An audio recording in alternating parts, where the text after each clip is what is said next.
लेकिन पढ़ने में बहुत इंटेलिजेंट होते हैं।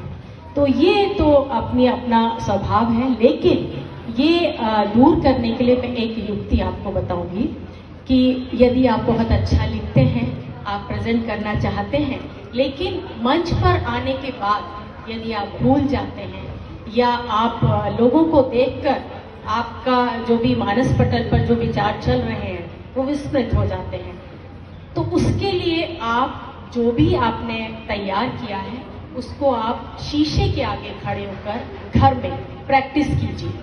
तो आपको अपनी भाव भंगिमाएं पता चलेंगी कि किस तरीके से आपको अपनी बात रखनी है।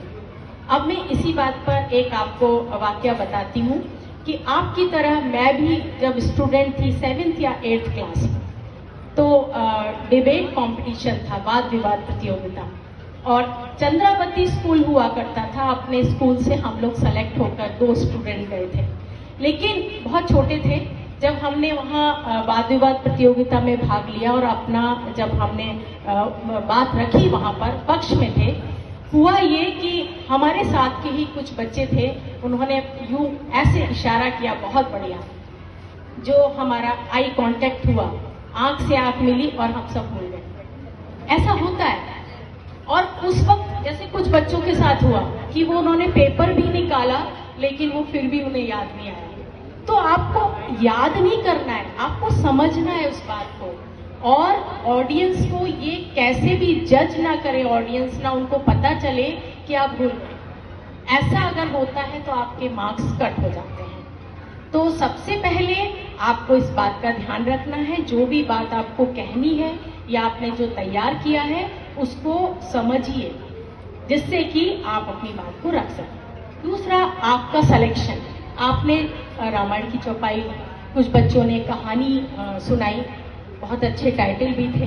अभी शायद एक लड़की का मैं देख रही थी कि शायद चहक नाम था, कुछ था, एब्सेंट थी, टाइटल बहुत अच्छा था उसका।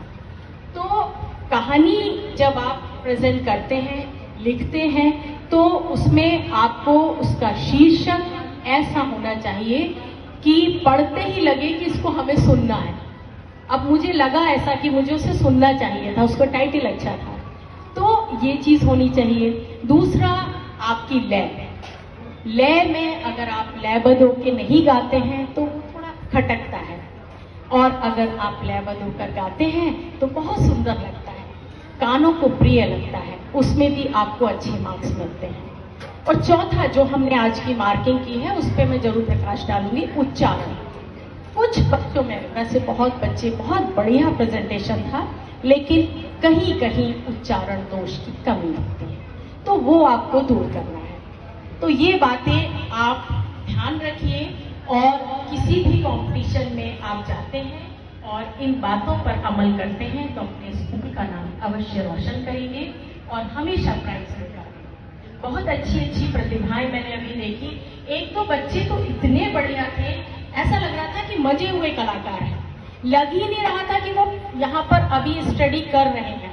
ऐसा लग रहा था कि मंच पे कवि हैं या मंच पे वो जाते रहे हैं।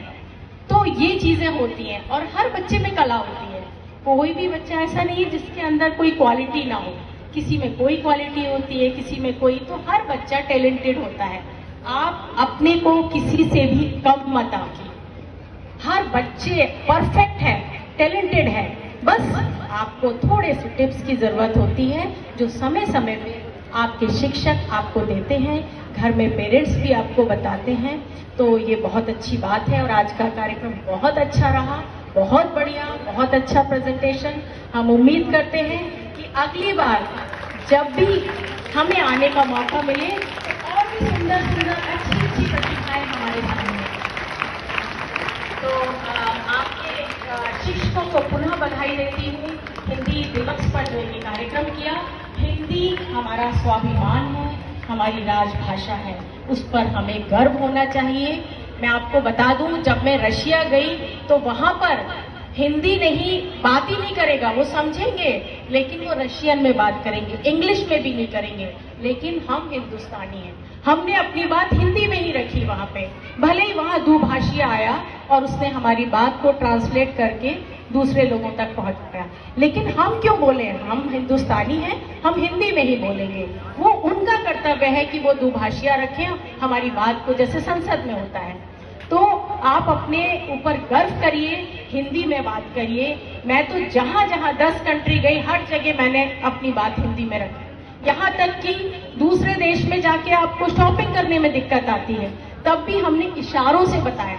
जब वो हमारी भाषा बोलना पसंद नहीं कर सकते तो हम क्यों बोले उनकी भाषा, हम क्यों फिर इंग्लिश में उनसे बोले। हमने भी अपनी बात हिंदी में रखी और इसका ये लाभ हुआ और उन लोगों को अपना सामान सेल करना था, वो भी इशारों में बोलते रहे, लेकिन उन्होंने हमारी भाषा में नहीं बोला। तो हमने अपनी भाषा में इशारों से बताया, नो ऐसे करके इशारे से, मतलब टू मच, ज्यादा है ये, तो इशारों से ही कहा, लेकिन वो नहीं बोल रहे थे। तो ये चीज है, आप गर्व कीजिए, कहीं भी जाइए। इंग्लिश इंटरनेशनल भाषा है, उसके बिना गुजारा नहीं है, लेकिन हिंदी हमारा स्वाभिमान है। तो हिंदी दिवस पर क्या हिंदी भाषा बोलिए, गर्व से बोलिए, संकोच मत करिए। मैं देखती हूँ यहाँ पर ताजमहल देखने जब टूरिस्ट आते हैं तो एक रिक्शे वाला भी इंग्लिश में बात करने की कोशिश करता है। क्यों? वो लोग अपनी भाषा बोल रहे हैं तो हम क्यों नहीं बोलेंगे? उन्हें समझना है, वो समझे। वो आए हैं हमारे देश में, यदि वो कुछ शॉपिंग कर रहे हैं, हमारे कुछ घूमने आ रहे हैं, तो उनको भी सीख के आना चाहिए हिंदी। तो हमें गर्व करना, इस बात का हमेशा ख्याल रखिए। हेजिटेशन नहीं और अपने को हीन नहीं समझना है, हिंदी में बात करना, वो हमारा स्वाभिमान। Thank you so much.